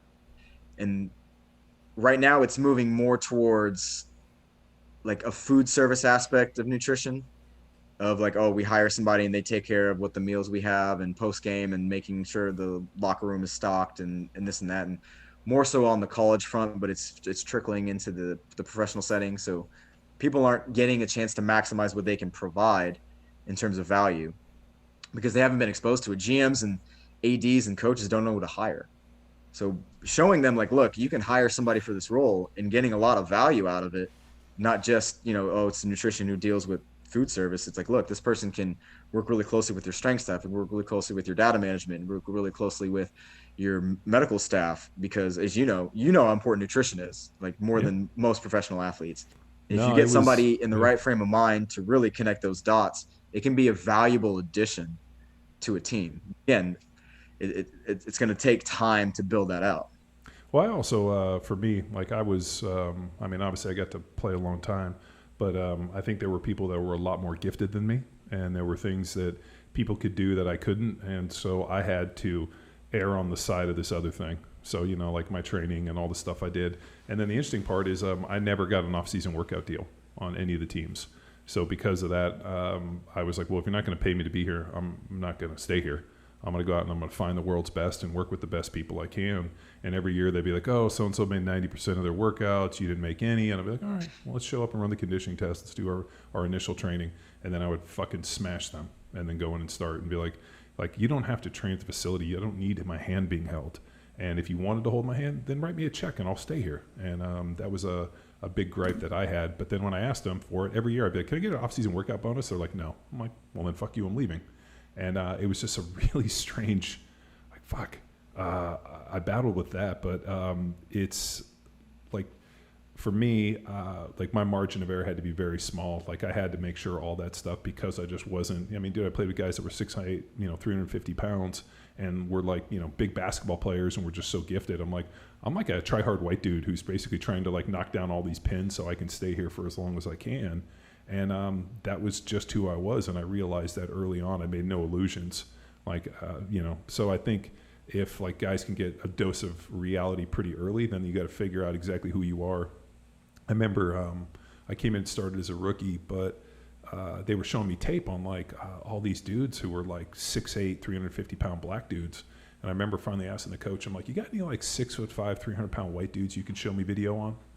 And he's like, why? I'm like, well, dude, like these guys have a skill set I don't have. Do you have anybody that kind of looks like me? So then he showed me like Jim Lachey, and he was showing me like Gary Zimmerman and Jumbo Elliott and all these different like guys who were about my size. And I was like, all right, that's how they did the job. That's how I'll do the job. And you would have thought that I fucking brought fire to a caveman, where the coach was like, really? You just can't look at anybody? And I'm like, no, you guys are fucking morons. Show me somebody that looks like me. And so like that stuff becomes uber important. The one thing though, the question that I wanted to hit you with, because I'm so fascinated on this, what is the big draw? And more importantly, how do you manage this with guys deciding to want to try to be vegan professional football players? I know like, the largest demographic of vegans in the world is in India. The doctor I was with was Punjabi. He was vegan, and we were discussing it. But like, there was this really interesting, and Tony Gonzalez tried it, which was a fucking terrible thing on his part. But that kind of strain, and we saw it in Game Changers, Like, what's your take? And more importantly, how do you manage that?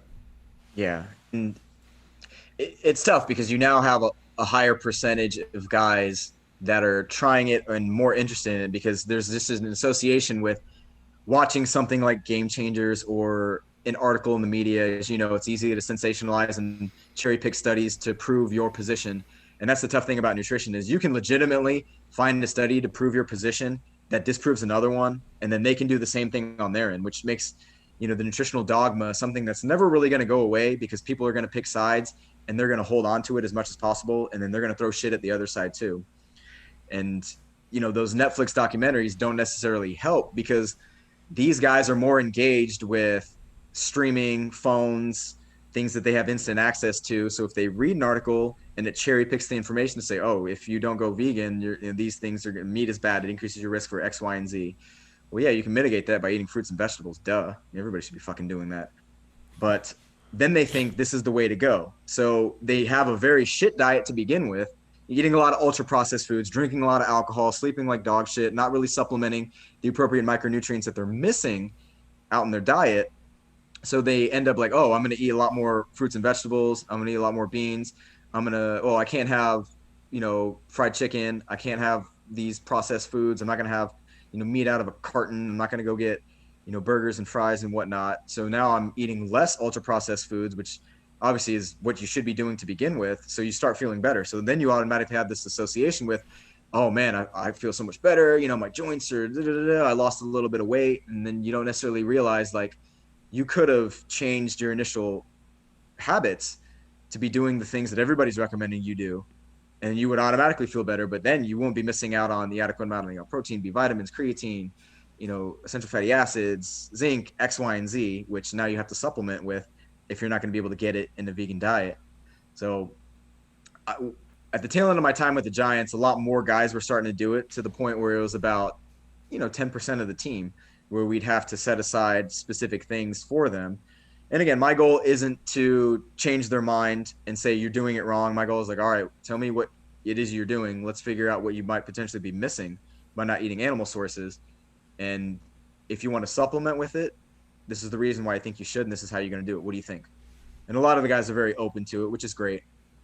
Same thing. I remember one of the D linemen came to me. He's like, yeah, me and my girl want to go on a vegan diet. What do I do? I'm like, okay, tell me the foods that you do plan on eating, and tell me what, from a plant-based perspective, you're not going to eat.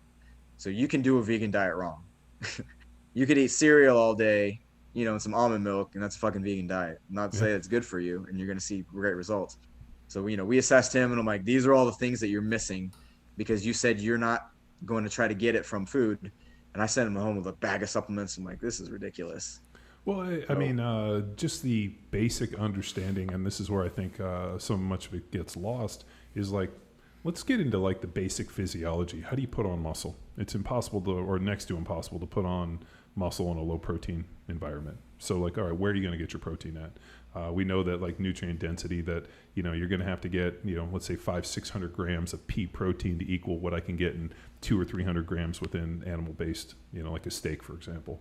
I mean, just in terms of like vitamins. I mean, so, okay, so are you ready to do X, Y, and Z to almost like, and I hate the word hack, because whenever somebody says they're hacking something, it's usually they're hacks themselves.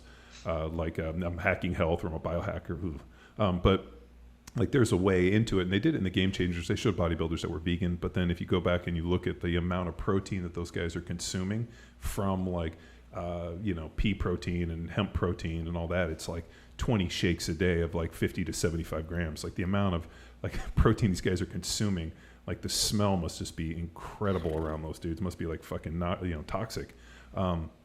So like that piece of like, hey, like, do you want to, you can do this, but like, this is how you do it, because these are the non-negotiables. If you want to recover, if you want to play at a high level, you want to put on muscle, you want to feel better, like all that happens in a high protein environment. I've yet to seen anybody put on, gobs of thick muscle in a low protein environment, regardless of how many vegetables and carbs they eat. It just doesn't happen.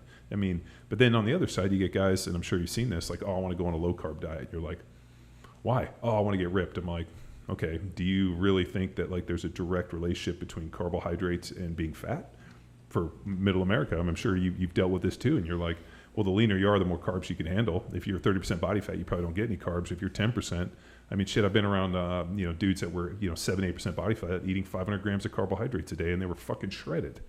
So like, it's pretty interesting. And I wonder, and I'm sure you've attacked it, and probably most guys fucking eyes roll back. They don't want to hear this stuff, but like almost taking it from that, like let's explain this from the ground level, almost like I do to my kids.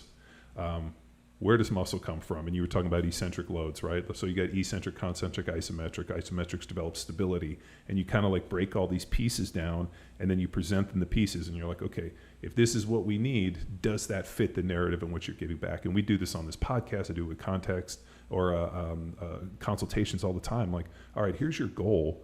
This is what you want to do. Let me show you the pieces to get there, and does this make sense? And then you make people make a good decision. So I always wonder, because I've had professional athletes hit me up about it. I'm like, I think you could do a vegan diet. Would I want to do it? No. Just for the mere fact that I just think it's a failure, and more importantly, I don't think it works. But if you want to do it for whatever reason, ethical reasons, whatever, even though I can show you the ethics is bullshit, if it's a religious deal, is different. But it's amazing that guys are so, and this has always blown my mind. One fucking tinted documentary on Netflix, and all of a sudden you got all these professional athletes wanting to abandon meat. I'm like, do you realize you're being manipulated? So I can't imagine having to go in and fight that fight that you were doing. No, I like how you broke that down, because I remember there was one conversation I had in our dining room with a player who just asked about it. He's like, hey, can you explain, should I go on a vegan diet or should I not? And, I'm like, all right, well, what are your thought process behind it? You're like, well, I heard so-and-so is doing it, is it good for athletes? Is it not? So what I did was kind of broke it down. I'm like, all right, these are the demands of you as a football player, bioenergetically, when you're practicing, when you're lifting. So there are needs for these specific macronutrients. So you need protein for, breaking it down for their understanding is to build muscle and to replenish muscle, replenish your amino acid pool. You need carbs because stores in the muscle is glycogen. When you're training 2.5 hours, especially during padded conditions, that's what increases energy expenditure, and then fat's important for insulation, decreasing inflammation, blah, blah, blah, X, Y, and Z. So when we work backwards and figure out what are the best sources, if you don't have an allergy or you don't have a ethical religious reason, as some Indians do, is, all right, what's going to provide us with the best quality of protein? Oh, animal sources, because there are 9-10 essential amino acids that the body can't make. So you got to eat it. If you don't eat it, you're going to break down muscle tissue. Is that what you want to have happen? No. All right. So you have to have an adequate amount. There's a certain threshold you want to hit, overall per day. But, timing, yes, is important too as an athlete, because these guys are all over the place and not very consistent. So breaking it down, like, okay, what are some of the best animal sources? All right, well, definitely love, steak and beef, chicken, fish, salmon, eggs. If you need a convenience, whey protein. And then if you can get them in plant-based sources, not to say that you have to completely ignore that, because beans and things of that nature can be really powerful with feeding the gut microbiome. And then, so that takes care of protein. What about carbohydrates? All right, these are the best sources. These are the opportune times you want to eat it. When you're training, training volume increases, we increase carbs. When on your rest day, we taper back, depending on what the entire week looks like and how we periodize it. And then it's like, oh, okay, that makes sense. Well, like, why do they keep saying bad stuff about meat? I'm like, well, if I was selling you Nike products and I wanted you to buy Nike products, would I make a commercial about Adidas and how good it was? Or would I say, I don't like them? Oh yeah, you'd pump your own stuff and you dump them down. Like, that's exactly what happens when these people have a financial stake with what they create. They're not going to talk about the other side. Like, if we're doing promos for the Giants players, we're not going to talk about how much we love the fucking Cowboys.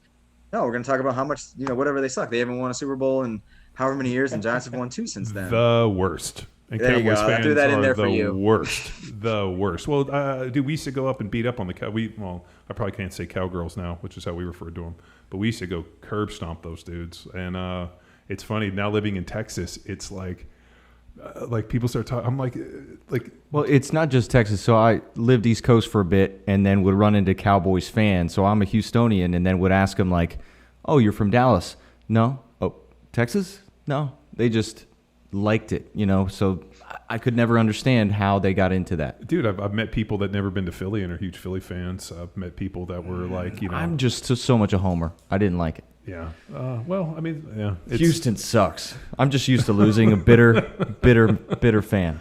Oh, it's going to be a rough year for Houston. Who knows what they're going to do Decade, with, rough the decade. quarterback. Did I mean, like I'm trying to think of the different players that went vegan. Like, wasn't it? Chris Arian Paul, Foster? Arian Foster, Chris Paul, and then Kenny Stills he was on the Dolphins Texans. I don't know where he is now, but Well, what's amazing is like the whole like get woke, go broke, go vegan, fucking get hurt. Like that was all of a sudden these guys came out and be like, oh, I'm going vegan, and all of a sudden you see them get hit and they just shatter. Arakpo, he's a UT guy. Yeah, all those guys ended up having problems. So I never equated the vegan diet with durability. And so it just was amazing that guys kind of got sucked into that. And I'm like, but if you don't believe anything, you fall for anything, all that whole deal. So I got some quick questions, man, from the coach's professional development. Like you had an awesome position and opportunities and crushed it.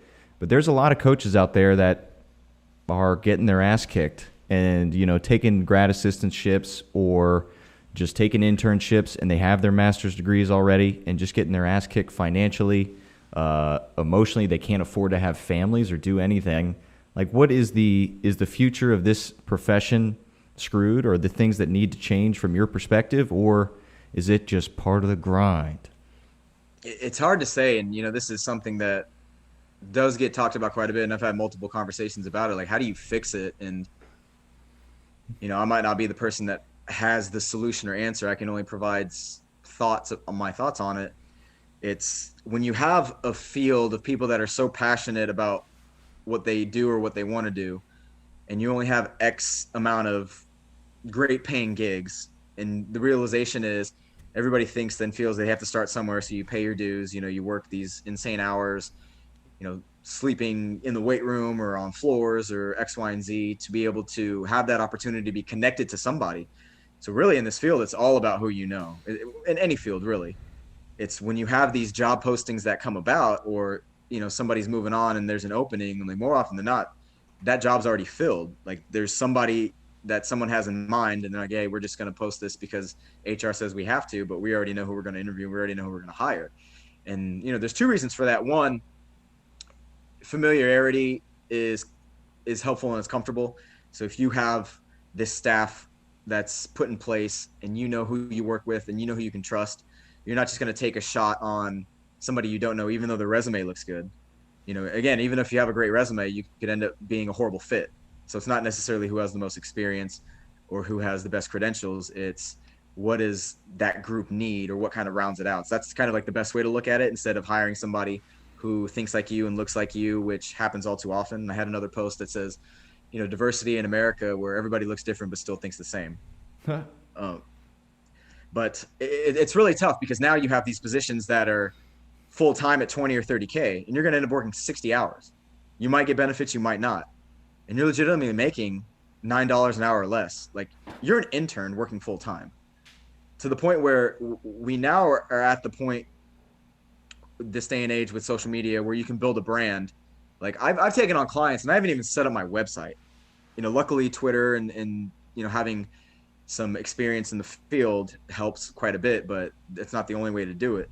Where if you really are into coaching, but you don't want to work that grind, and it's going to be a very steep process to get to where you want, because everybody says they want to work in the NFL or with the pros. And I'm like, why? The higher up you go, the less of a difference you're going to end up making. It's just all about, like I said, the title, the notoriety, the chance at, hopefully making six figures. But most of the strength coaches that are in big Power 5 schools make the most at the college level, as opposed to the professional level. Which, dude, some of those college strength coaches are making like seven figures. I mean, I think those guys are making some big dough on those college. I mean, way more than the NFL strength coaches are. Mm-hmm. So it makes sense to go for some of those big jobs. Well, that's football only. But then there's football guys. And then there's not. What does that mean? What do you mean football guys and not? Oh, like at the university? Oh, yeah, so looking for you're a football guy. I mean, like, you're freaking big. You can bark. You maybe play football. You have a shaved head and a goatee. It's not a shaved head. It's bald, John. Bald and goatee. Yeah. Yeah, there's a hair bias at the college level. Yeah, we see you're wider than you are tall. You tuck your shirt in. You definitely don't look anything like a guy like me. Performance polo with your, performance polo. Yeah, you got to wear your performance polo, shaved head, bald head, goatee. Bike shorts. They should bring those back. But I also think that head coaches and coaches should have to wear the football uniform on the sideline the same way. Okay. Well, yeah, I'm like a baseball manager. 100%. I think they should I want to see Andy Reid in spandex. I think they should do the conditioning test. I've told you my definition of coach, right? Guy that stands around yelling at me while I work in the heat and the sun. That was why when people started calling me like, "Hey, coach," I'd be like, I'd kind of like shimmy a little, and they're like, "Why?" I'm like, "Because usually a coach is a dude who was screaming at me while I was busting my ass and he was standing around." And then they give you a little bit of hustle from drill to drill. But yeah, I've since rescinded on that one. But I had a lot of just like, "Fuck you," we're out here in 100-degree heat killing ourselves, and you guys are over here screaming at us. Get out there, go bust your ass. They should do the conditioning test. I'm in. Yeah, that's my bias. Yeah. So, what else you got? Oh, that's it, man. This is awesome. Any Brett Bartholomew dirt that we can playfully kick around? Ooh. Well, I first met Brett. Did he have a beard? Who's taller, you or Brett? I am. No, I mean, I know you are. What about you? No. I don't have an answer for this. Are you guys like fucking eye to eye, tip to tip? We're beard versus hair. All of our conversations. Dude, we're like the opposite. We had him on the opposite podcast. Side of the same coins. When we had him on the podcast when I met him, I was like, man, I thought you were like 6'5" with that voice and that beard. No, the opposite. But no, man, he's great. No, he's fine. We like to bust his balls. But yeah, did he have a beard when you met him? No, so he'll kill me for this. So back then, this was like 2003, 2004. So decent amount of time, and that's when everybody wore like Hollister and X, Y, and Z. So in Manhattan, Kansas, you didn't have very many stores to choose from. So it was back in like the cuff days, and everybody wore those necklaces. So I think he had a puka shell necklace that he wore for a few years.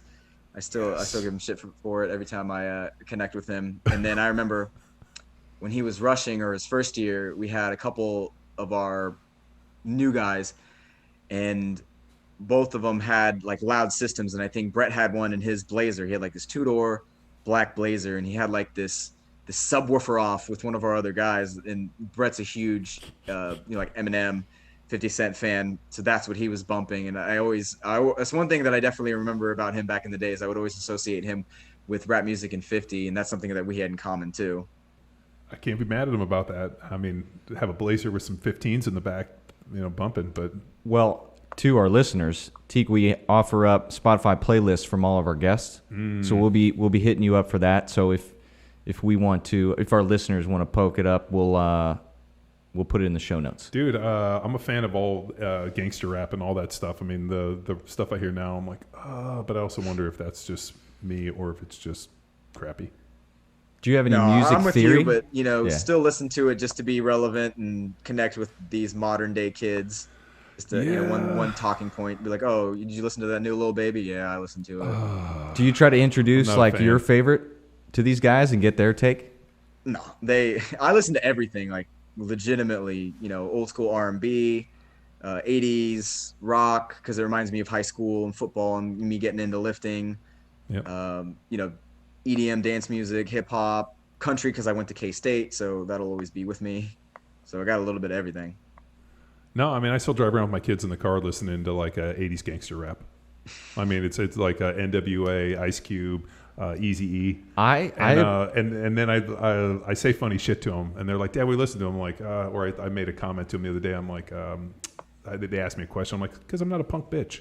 And so my daughter came home and she's like, "Dad, Dad told me he's not a punk bitch." My wife looked at me. I'm like, we live here in Texas. I grew up in LA. I'm like, I'm trying to give him a little bit of, bit of street. Have you seen infomercials for like those kids pop covers, and they get kids singing popular top 40 songs? It's called Kids Pop or Kids Bop, and it's Kids Bop. Yeah, it's a channel on. Well, I think it's hilarious if they're singing like what's his face? Like I Can't Feel My Face, the dude that played at the Super Bowl. Yeah, The Weeknd. The Weeknd. And then so like you get these kids singing this song about freaking like cocaine and stuff. I think just that's hilarious. There needs to be more of that. Yeah, no, there does. I mean, I'm a huge fan. I think it's great. I think The Weeknd was great. The guy was like, that whole thing he had going at the Super Bowl, I'm still trying to figure out what the fuck he was doing. Like Lost, there were people dressed like him. I'm watching this and being like, went right over my head. I don't know. It's a meme now. It's funny. suppose. I'm like, I thought they had like Bruno Mars at every like Super Bowl. We got to because play it safe. He was safe. He was like the safe dude. Like he and Jason Derulo, like just bring those guys out. You don't even know who that is, do you? No. That's why I'm looking at you in silent. Well, I have 9-year-old daughters, and so I try to expose them to like different types of music, and we also watch The Voice. Things that you probably don't watch. So well, Great cool, man. show. Dude, thank you so much for coming on Power Athlete Radio and Great and Connecting, and we're always glad for Brett Bartholomew dirt. I mean, we're probably just going to send him a bunch of puka shell necklaces. He's not even going to know where he's going to get them. But thanks for tuning in to another episode of Power Athlete Radio. Bye.